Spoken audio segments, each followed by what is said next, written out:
ہر پیلی اور چمکدار صبح بس رکتی اور بچے خوشی خوشی اس میں سوار ہو کر اسکول جاتے۔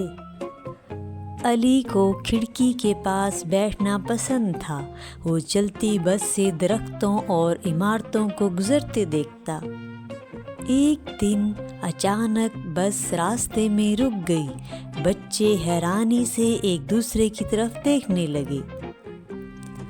ڈرائیور بس سے اترا اور انجن کو چیک کیا۔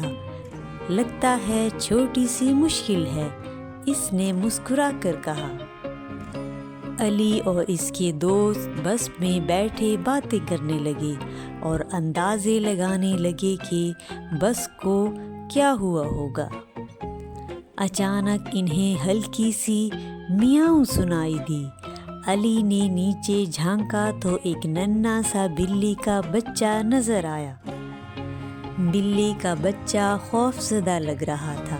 علی نے نرمی سے اسے اٹھایا اور سب بچے جوش سے اسے دیکھنے لگے۔ ڈرائیور واپس آیا اور بلی کا بچہ دیکھ کر ہنسا۔ ارے، لگتا ہے بس رکنے کی وجہ یہی تھی۔ علی اور اس کے دوستوں نے فیصلہ کیا کہ جب تک مالک نہ ملے وہ بلی کے بچے کا خیال رکھیں گے۔ بس دوبارہ چلنے لگی اور بچوں نے خوشی سے تالیاں بجائی۔ ان کا سفر دوبارہ شروع ہو گیا۔ جب وہ اسکول پہنچے تو ٹیچر علی کے ہاتھ میں بلی کا بچہ دیکھ کر حیران رہ گئی۔ ٹیچر اور طلباء نے بلی کے مالک کو ڈھونڈنے کے لیے علاقے میں پوسٹر لگائے۔ دوپہر کے وقت ایک چھوٹی سی بچی اسکول پہنچی۔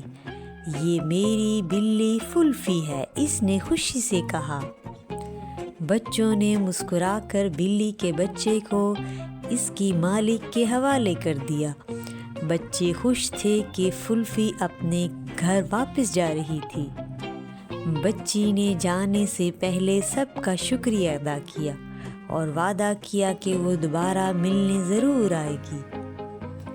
علی کو فخر محسوس ہو رہا تھا۔ آج کا دن عام دن نہیں تھا، بلکہ یہ ایک ایسا دن تھا جس میں اس نے کسی کی مدد کی تھی۔ جب اسکول بس انہیں گھر واپس لے جا رہی تھی، علی کھڑکی سے باہر دیکھتے ہوئے سوچ رہا تھا کہ ہر دن ایک نیا ایڈونچر لا سکتا ہے۔ اگلی صبح علی خوشی خوشی اسکول بس میں سوار ہوا، یہ سوچ کر کہ آج کا دن بھی کچھ نیا لے کر آئے گا۔